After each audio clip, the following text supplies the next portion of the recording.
Back for another edition of In the Huddle. Carl Dukes put them up along with my man Jason LaCanfora and, of course, Brian Baldinger, part of this podcast. Can you believe it, NFL fans? We are heading towards week 9. I mean, seriously right now? I can't even believe it. But we got to talk about what happened this last week. And there was a lot that went down. And, Jason, I want to start with Philly because we've been critical of Nick Sirianni. Yeah. We've been critical of what this offense and this quarterback-coach relationship has been.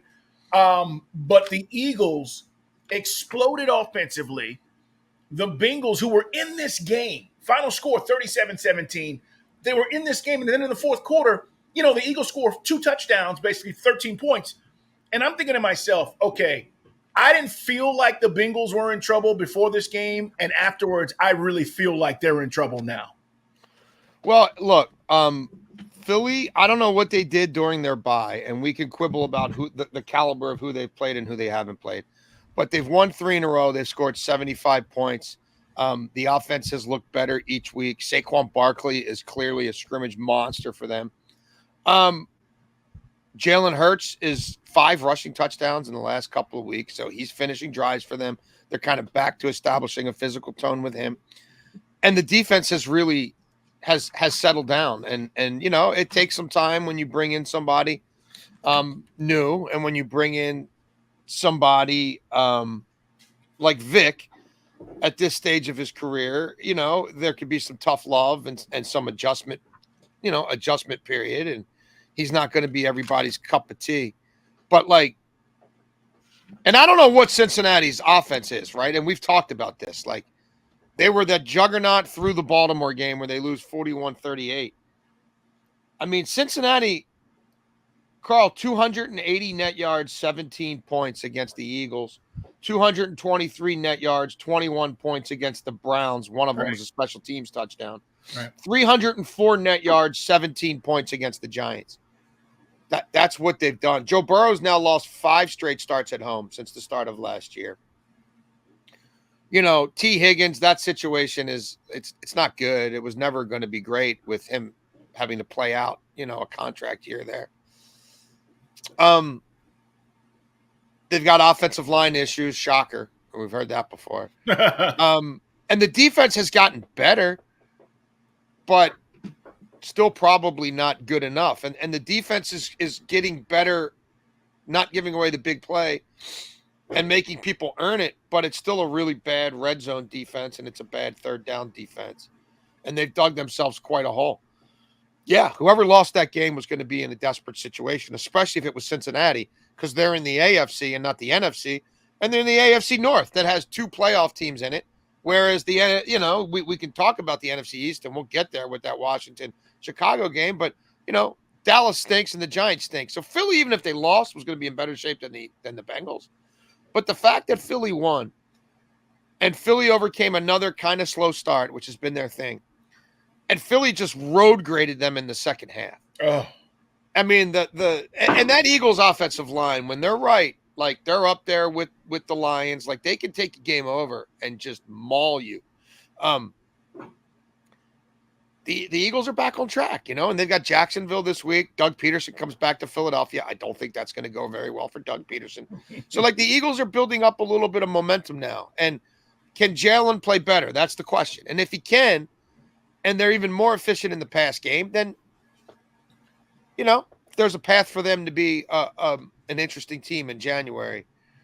I'm not going to say the Bengals are dead, but man, they're on life support. They're hanging by a limb. And just listening to Joe Burrow talk after that game. Tough. I don't know that he's really buying it, And the Raiders come to town. I don't know. They've lost the Bengals have lost to inferior teams on paper all year long. So I'll be fascinated to see how up for this Raiders game they are. I think they might be. I think there might be a little bit of waving the white flag, a little bit. Yeah, I mean, you've got to play perfect football now, and that's part of the problem, right? I mean, it's if you're not playing perfect football, and they're not going to, nobody does, you're going to have a clunker here or there, and they can't afford to. The other thing that they've had 3 already. 3 correct. or 4. The other thing that's fascinating to me is, Saquon Barkley, guys. I thought he was washed. I thought he was done, Jason. I thought all this conversation about Saquon, you have said this. The Giants didn't want to pay him, and they didn't. But I think, he probably is in the best position he could be in. Guys, he's got over 766 yards on the season. That's 220 less, okay, than the guy that's leading the league in rushing. And, of course, that's Derrick Henry. But he had another 100-yard game on Sunday, 108 yards. Philly now 5-2. And I'm just saying, if they're smart, Jason, this is where they will rely on this offense. Stop putting all this pressure on Jalen Hurts. Yeah. Let Saquon be the dude. And I felt like, as you said, road graded them in the second half. I thought that was the key. I mean, he's probably gonna lead the NFC in scrimmage yards. I agree. He's probably gonna lead the NFL in scrimmage yards. The NFC, because that Baltimore thing is just that's a whole different deal. And look, we talked about this in the summer, and it was going to be the year of the running back. And I wrote about this a lot at the Washington Post. Like, smart people in the league felt like the Derrick Henry move, the Josh Jacobs move, the Aaron Jones move, and the Saquon Barkley move, that all those teams were going to go to the playoffs and be better than they were a year ago, and that the run game was going to have a lot to do with that. And we're at the halfway point, and that's looking and proving to be pretty correct. And even paying those guys what you paid them versus what you'd have to pay other players at other positions of an equal value in terms of the cap ramifications and the cash ramifications was still going to prove to be a bargain for those teams who were already competitive teams.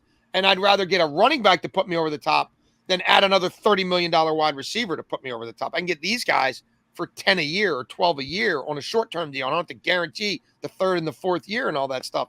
And it's proving to be true. I got to rerun the numbers, but going into Sunday night's game, the league average was 4.5 per carry, which is another historic high. We talked about it last year. The running game efficiencies were way up, higher than they've ever been. This year is even above last year. Rushing touchdowns per game, rushing first downs, explosive runs, rushing average, all at historical rates. Well, the Eagles are interesting. They're in the mix in the NFC, obviously East. But I learned something about the Cowboys that maybe I didn't want to admit. Cowboys were playing the 49ers, guys, and you saw it Sunday Night Football. First of all, Brock Purdy, give him his props. Kid's playing well. He's doing everything he needs to do. But the Cowboys are very limited. Oh. And we've seen this, Jason, but it was more exposed at the end of that game, right, where they scored 3 points in the fourth quarter. Dak struggling. He had a big third quarter where they scored 21 points. You go, okay, this is going to be a game. And then I need my $60 million guy to carry us, right? I need him to make some plays, whether it's with his legs, whatever it might be. They're just so limited. And now I feel like, okay, look, whatever I thought, and even with or without Micah Parsons, they're not going anywhere. They're not going anywhere. No, they weren't going anywhere this summer with that roster, and they're really going, the last thing they needed was injuries to an already terrible defensive line, and that's what's happened. And they've been further exposed. And Jerry won't do a damn thing at the deadline. He won't take on any real money. He won't send a signal to the locker room that it's not good enough. Let me ask you this, Jason. He'll just count his receipts. He'll count his money. That's what he's doing. Before you dive into this game, let me ask you this. How much change happens? Because, look, you paid Lamb. You paid Dak. All you can do realistically is change the coach, right? I mean, we know that's probably coming in the offseason. And if they lose to Atlanta this week, it might happen this week. That's 5 L's in a row. How much change can he do to really affect the team? And my point on this is it's the roster construction. I don't even think it's Mike McCarthy. Do you? No. They don't have an offensive line or a defensive line. I mean, how are you gonna how are you gonna win in this league? They should be ahead of the curve selling. That's a team that should be they just re-upped with their quarterback. They just re-upped with their wide receiver. They re-upped with a corner before that, and they'll re-up with Micah. He wants stars. He wants to sell jerseys. He doesn't want to win football games. Micah Parsons gets you attention. He sells jerseys.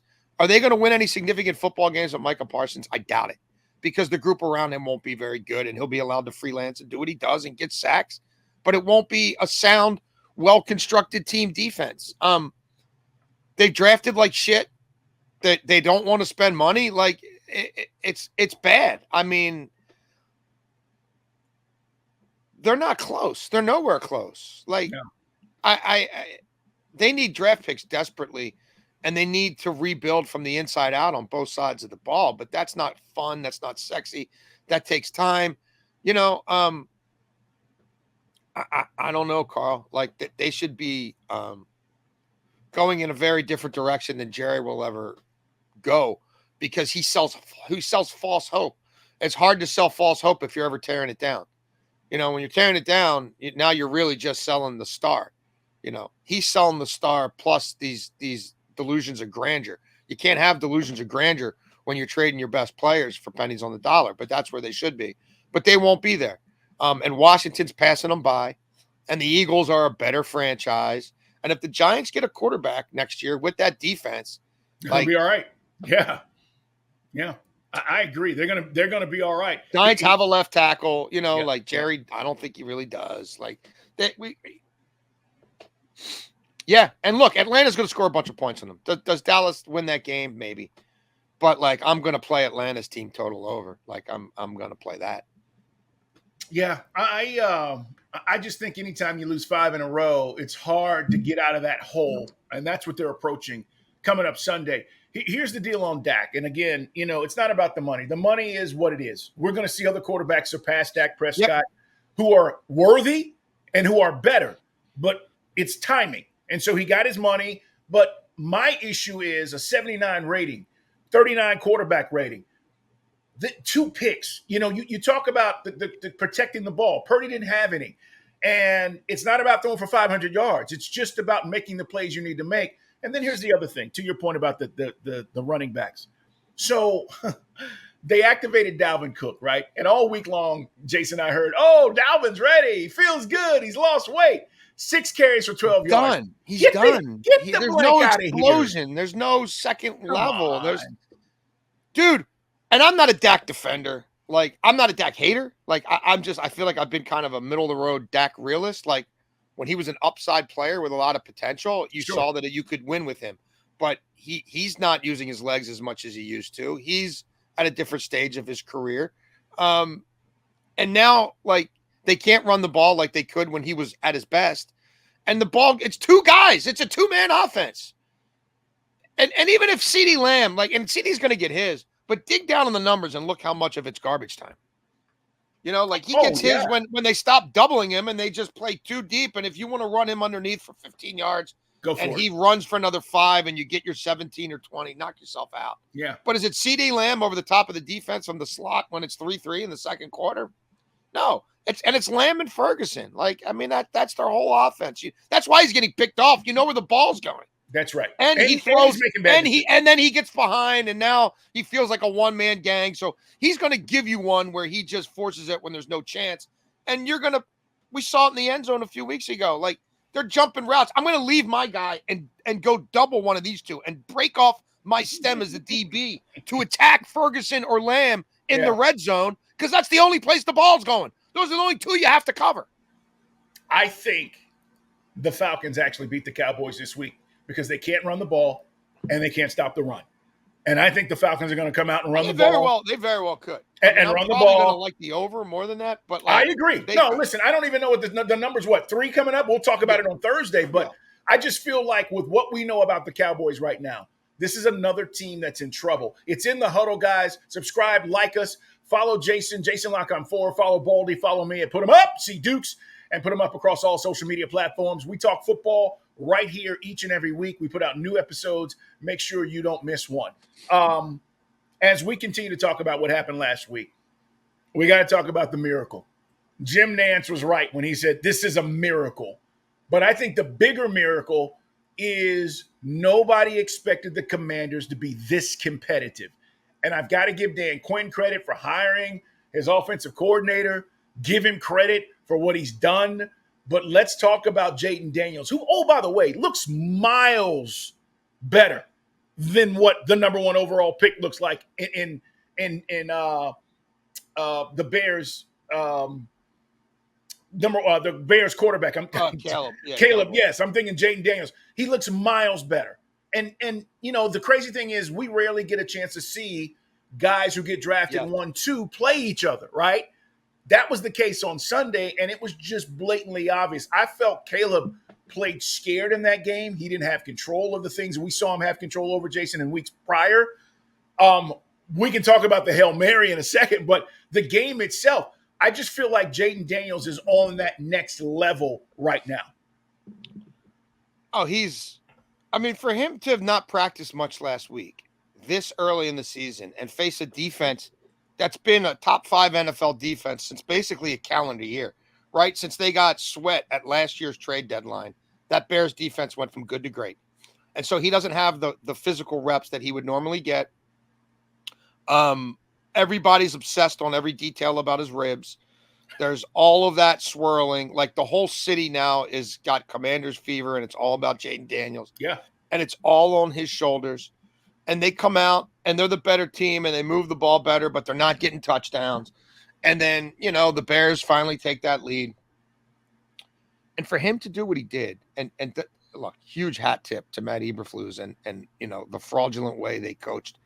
Not just the Hail Mary, but the 2 plays prior to it. Those last 3 plays. Setting him up. I've had people around the league reach out to me, defensive coordinators, like, hey, can I come on your radio show and talk about what a fraud that was? Like, what the hell was that? I'm like, yeah, coach, come on down.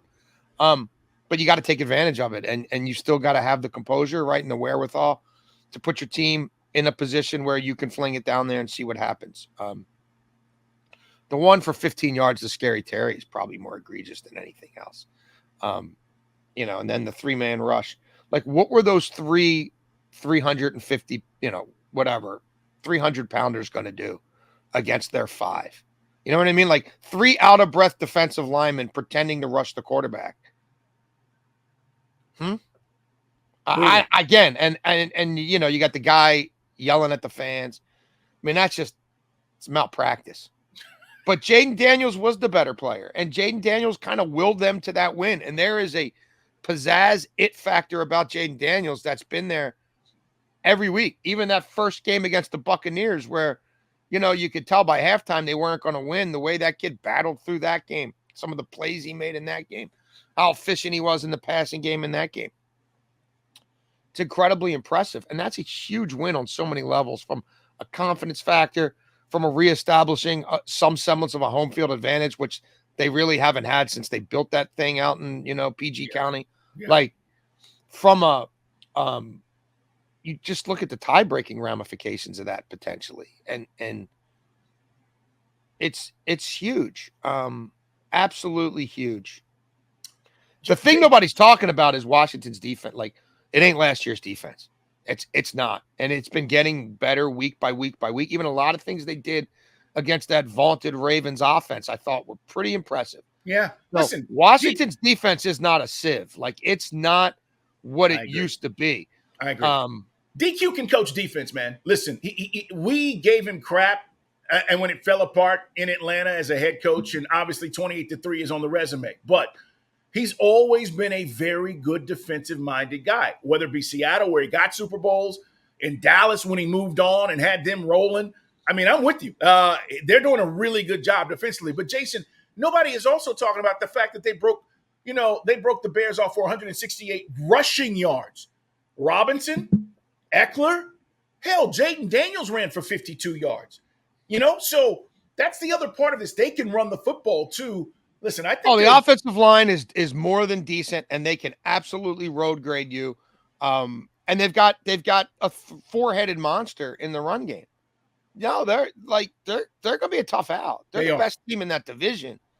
And I would have said that even if they lost that game 15-12, on a week where their quarterback didn't practice and he's nursing bruised ribs.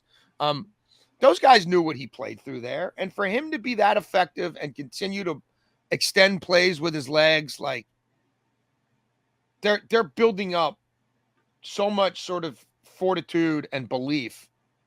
Like, good on them. Good for those fans, man. They dealt with a lot of shit there. Yeah, it's been a long time. And they're going to get a new stadium. They're going to get all the perks that come along with this, with new ownership. Everybody's going to buy in. And, now they're going to get what they needed for a very long time because Daniel Snyder was a jerk. No, the sleeping giant is awakened. The sleeping giant is awakened. Yeah, exactly right. With that said, let's talk about a franchise that is not awake and doesn't have any hope, and that's the New York Football Jets. Jets, Jets. I heard Aaron Rodgers say he has been in the darkness, and I said, Jason, He really? is the darkness. You brought the darkness. There was a dark cloud that's hung over this franchise forever, and you doubled down on it. Like, he is the darkness. You are an energy vampire. You are a selfish prick. It's all about you. You showed your team what you thought of them when you didn't when you went to Egypt for minicamp. Right. Stop. You are the problem. You are not even a league average NFL quarterback.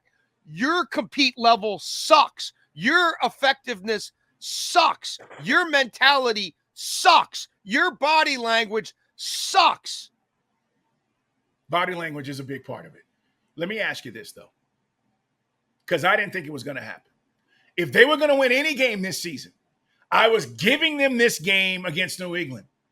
And they go in there and they are flat and they lay an egg and they wet the bed and they pee down their leg and all the things that we talk about.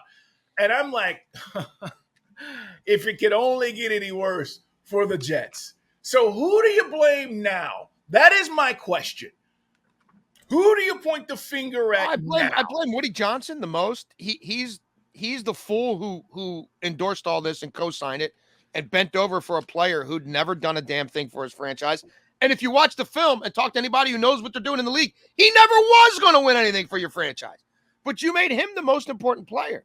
And you over-empowered him, and then he took you for a ride. I mean, like, he's more prepared for his appearances on Pat McAfee than he is to play football. Like, that's what you're paying $50 million a year for. But, like, you should have saw it coming. I did.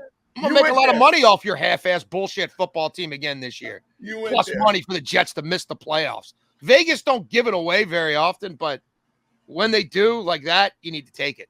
Well, you jumped on that early. There's no doubt. They're a joke. When your coach is neutered and your GM's neutered and your owner's an idiot, and you take this guy at the end of his career and treat him like he's won 3 Super Bowls for you, and he gets hurt 4 snaps into the season, and your answer to that is to kowtow to him even more. Yeah. They were a better team with Stifler at quarterback through the first half of last year than this year. It's not even arguable. They were an elite rushing team. They were a 500 football team. They were a better defense. They were a better yards per play team. It was better with Stifler. Like, who's to blame? I mean, so it starts with Woody. He's the most to blame. Aaron Rodgers is to blame, but like, now they're eroding defensively, which I told you was going to happen. Because you took their 2 best defensive minds, you sent one out of the building, and you took the other one and made his job 100% defense to, 40%. How much is the coach now really running the defense? I mean, not even half as much as he did before, because he's not calling it anymore. He's not babysitting it. So they get worse as the games go on. If you have volume in the run game, you will expose them. They don't make second half adjustments. They're an even worse second half team since they fired the head coach and moved this guy over. So now they've got even more vulnerabilities. Like, it was never a good offensive line. Like, I don't know. How long till this guy waves the white flag? Like, how long till he checks out? Not long. I'll give him till Thanksgiving. Yeah, not long. It's not going to be long now. One other thing about the Jets, and to your point about, Ulbrich, listen, I learned this a long time ago covering this league. When defensive guys get opportunities to take over teams, it rarely works because you cannot focus and call defensive plays, Jason, and react to what the offense is doing and totally be focused in on that when you're trying to run all this other stuff. A lot of times guys get overwhelmed. It doesn't mean that Ulbricht's not a good coach, but he's not in his element. He's not doing what he needs to do. And this is a total shit show. Like, this isn't Antonio Pierce taking over for Josh McDaniels. Correct. And you know what I mean? Because if you want to go to the defensive thing, last year, where everybody hated the coach and they weren't playing for the coach. And if you came in there and you did some fire and brimstone, and they know you played in the league and played at a high level and you can relate to them, you're going to get more effort out of them, right? The defense will get better because that was probably an underperforming defense. And maybe you shocked the world.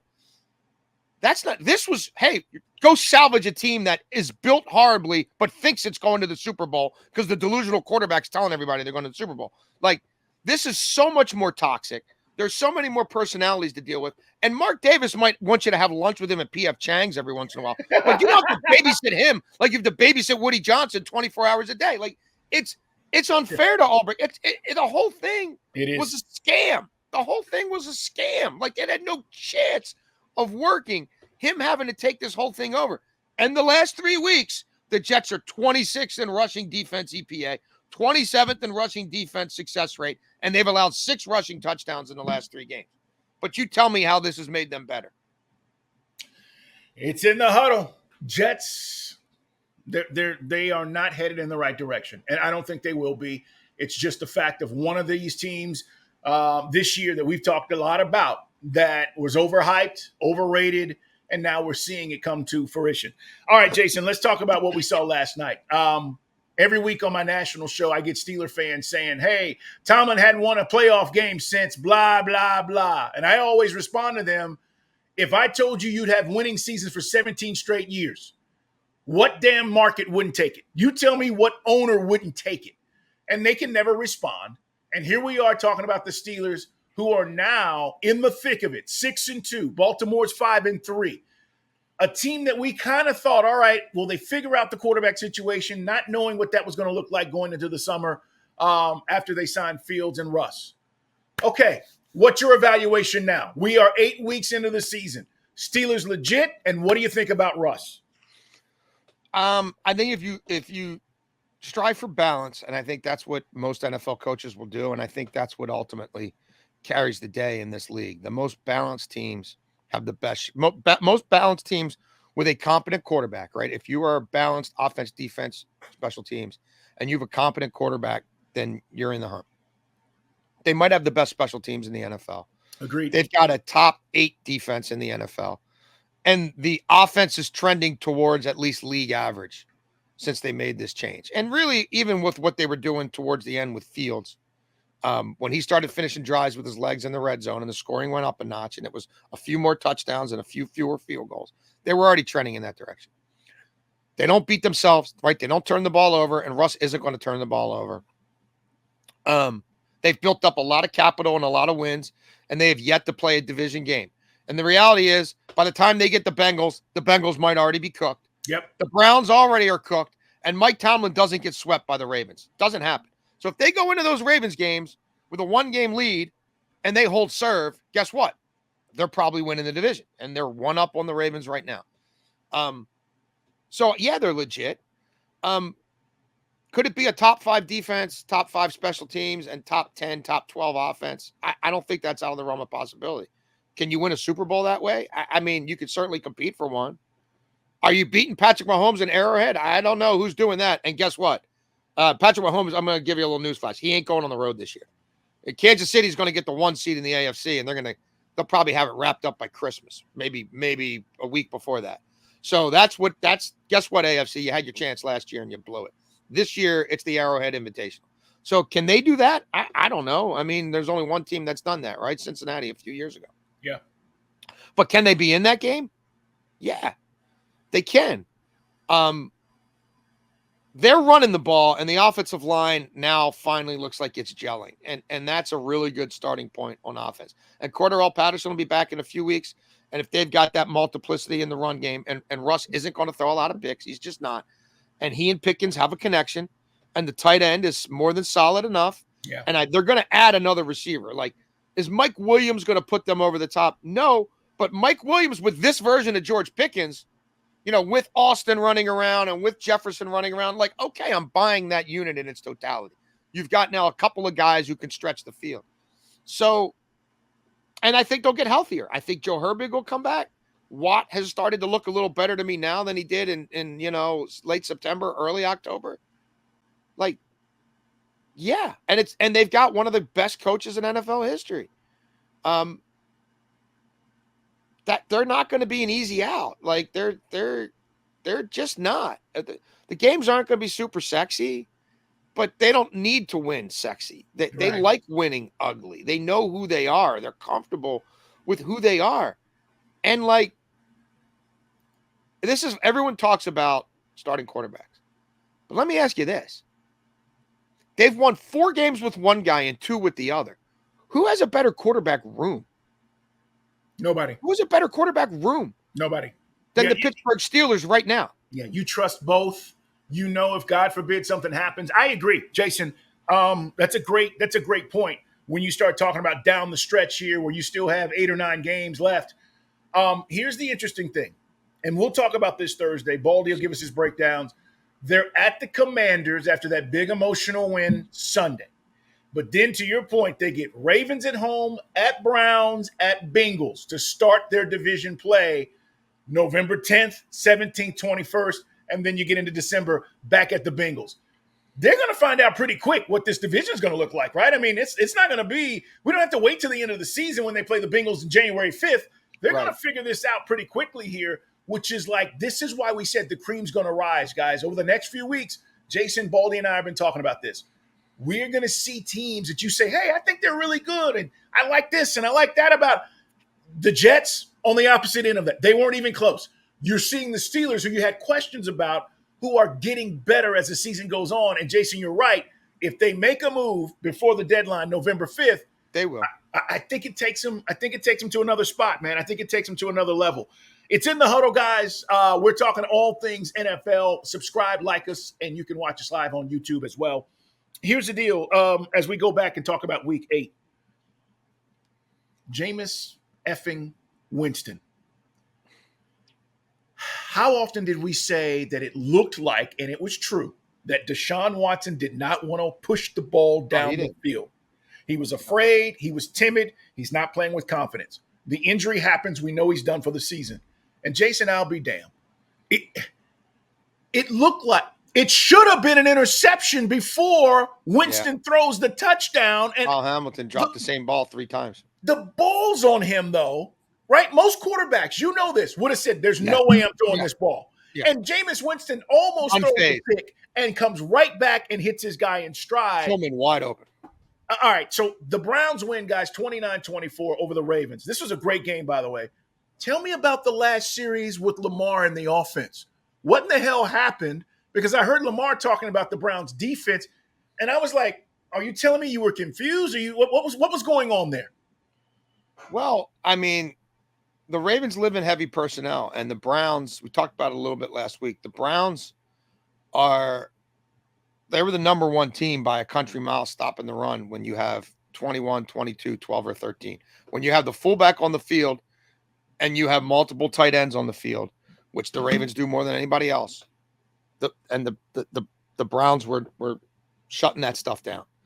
The way to attack the Browns was with speed runs off the edge out of 11 personnel, where, they're not the biggest defense, so it's sort of counterintuitive. You're like, well, they don't have a whole bunch of space eating the hogs, and they got guys like JOK running around scooping up. So why would I want to put my little faster guys on the field? But if you look at what's worked and what hasn't worked, that's the way to attack them. The Ravens ran 1 time out of 11 personnel the whole game. If you take out Lamar's 2 scrambles, which were not designed runs, they had 1 explosive run for Derrick Henry, an outside run for like 39 yards. Their design runs went for like under 4 yards a carry. The rest, like it was going nowhere. And they abandoned it pretty quickly because I think they saw it was going nowhere instead of trying more out of 11. And they were frustrated. And it's the first time in 6-7 weeks that anybody had stood up to them and slowed them down and taken away the main thing, at least in the run game. They still threw all over the Browns out of 12, 21, 11, 11, and 13. But they couldn't run it. And so they kept finding themselves in third. They averaged 10.3 yards needed per third down. Again, their average third down was 3rd and 10.3. That's a tough way to go, even for the greatest show on grass. So the Browns beat them on early downs, taking away the run, and then they forced them to make plays when the down and distance was not conducive. Saying all that, if Justin Tucker makes a kick that Justin Tucker makes automatically the first 12 years of his career, true, then you know what I mean? Then all they need is a field goal at the end. And I got news for you. They'd have been in position to kick the field goal, but he missed a 50-yarder. And so they needed a touchdown and they came up short. But their defense is horrible. I mean, Jason, it's horrible. Okay, It's horrible. So here's the deal: 334 for Jameis, 3 touchdowns. What's going on in the secondary? What's It's the been deal? terrible all year. I mean, they lost all their best coaches. They lost some of their best players.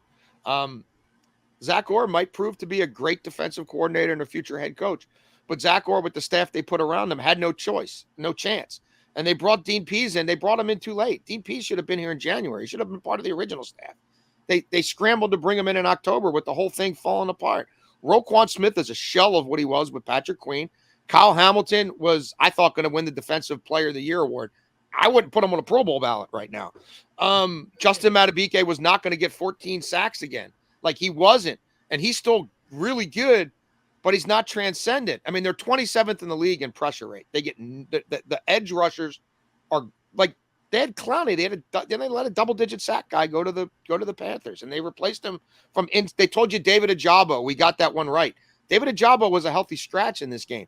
Like 3 years ago, they gave Marcus Williams $16 million a year to be their free safety. He's been way more bad than good for them. He's been hurt a lot, and they benched him on Sunday against a team that you knew was going to throw the ball 40 times with a quarterback who doesn't give a bleep about passing it downfield. And they benched their free safety. They don't have a free safety right now. Like, they need to make multiple moves at the trade deadline. They have all season long, and I think they probably will, but I'm not sure they'll be big enough. Like, the only teams that have a worse opposer passer rating than the Ravens are the Panthers and the Jags. They've allowed 17 passing touchdowns. That's most in the NFL. They've almost allowed 100 fourth-quarter points already. They've allowed 15 more in the fourth quarter than anybody else. They're allowing second worst in the league in yards per attempt. It's not that you're throwing on them for an incredibly high percentage and you're throwing all over the middle of the field, but it's dink and dunk. No, it's 8.2 yards per attempt. You're getting incredible efficiencies on low percentage passes as well as high percentage passes. They can't defend tight ends or running backs to save their ass. And without Marlon Humphrey last week, they couldn't defend wide receivers either. Not that they've been doing that great.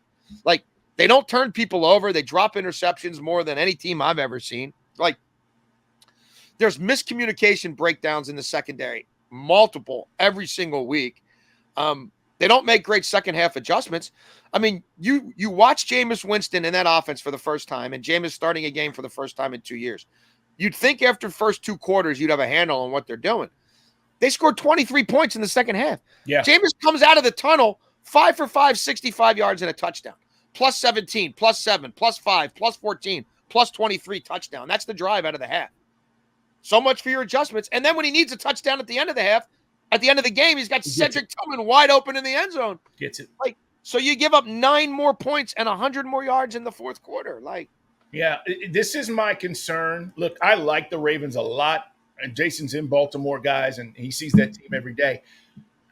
I think they've got a lot of elements that can take them a long way. But if guys, these are like prize fights. Jason's talking about Cleveland and how they play and how they match up. And that is if you see a team like that, and there's not too many of them in the NFL, we know this, but if you see a team like who does it? Who? You know who's even better against 12, 13, 21, and 22 personnel than the Cleveland Browns? Who? And this team is awesome against it in the pass game as well. I'll tell you who. There's one team in the NFL who's better. The Denver Broncos. And they come to Baltimore this week with a Bo Nix, who all of a sudden looks like he's got a little ish to him. Yeah. I'm just telling you. Let that thing get to 9 points. That spread keep Denver's a lot like Cleveland defensively. And if Todd Monken wants to do it his way, they might mess around and lose to another team they're supposed to beat. Like, they might lose to another team they're a touchdown favorite or more to. If they don't attack this defense differently than they did the Browns, they might be in trouble this weekend. Yeah. The Ravens, this is my concern. And that's a great point, Jason. My concern is they can score with anybody on any given Sunday. This, they can't stop, guys. And if you can't get stops in playoff games, you're not going that far. It is in the huddle. One more thing and one more game we got to cover.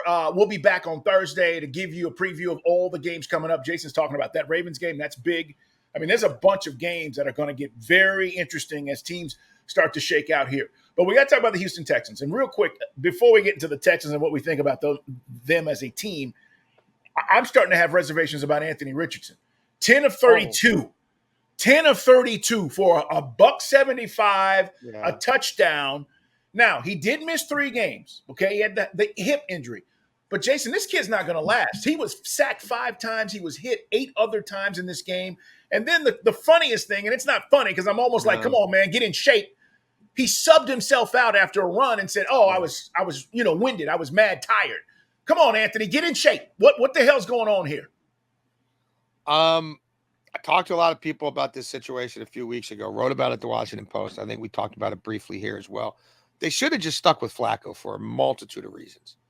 He's the hot hand. The team's responding to him. Richardson's been through all kinds of injury situations. Richardson's 22 years old. Yep. You got a lot of time to develop him. And frankly, he could learn from watching Flacco operate this thing. Like, why they didn't ride that out a little more? I mean, I get it to a certain degree, but I think they made a mistake there. And now they're going to probably have to go back to Flacco anyway. Like, after this whole, raising my hand and I'm out, and you are in the thick of it. Like, I don't know that you can go back to that. And with Richardson, it's always going to be a risk reward. The highs are going to be super high. The lows are going to be super low. Does he hit more highs than lows? Because if he does, you're an interesting football team. And he's not. The highs are too far and few between. There's not enough of them. You can't bank on enough of them. And he's super raw. He just is. I mean, that's the gamble you took. So, and it's not a great defense. But they're getting, they got Jonathan Taylor back. Like, it's a good offensive line. I mean, Flacco can keep them in the mix. Can you play like this early in the season? Can you ride Flacco the rest of the way? No, you can't. You can't. He's a 6 to 8 weeks guy, tops, and he's already played a few. And I'm not saying there's not a place for both of them in this game or any game, but that's something I think they should be leaning into right now. And they should be willing to get very creative at the quarterback position. I'm not sure that they will, but they should. And yeah, that's not a good look for me. I'm rooting for this kid, and I think he's got immense potential. It's going to take the right infrastructure around him, but I don't think you can go back to him this week, Carl. Like I wouldn't. Again, now I'm on record. I wouldn't have done it 2 weeks ago. I would have stuck with Flacco here, but I don't know if you can go back to him now. I totally agree. And listen, it's crazy because they want to give him time to develop, but the team, they're trying to win at the same time. And he doesn't look the part. And that's the issue right now. He just doesn't. I mean, look at him. He's sped up. He's off. Like the clock isn't there. And that's why I'm saying watching Flacco run this thing would not be the worst thing in the world. Jason, great stuff, man. We are back Thursday, guys. We look ahead to week 9. Yeah, it's crazy. And we're going to be talking about all the big matchups. Of course, we'll hit the Thursday night game as well. But Baldy will be here giving us his breakdowns. I think the Jets lose again. Texans on the road, by the way, Thursday night. We'll get into that. Under. Cowboys, Falcons, Tua's back. They get the Bills. I mean, there's a lot of stuff going on, man. Subscribe, like us, tell your friends. Jason, man, have a great day. Everybody, thank you for being here. We'll talk to you next time.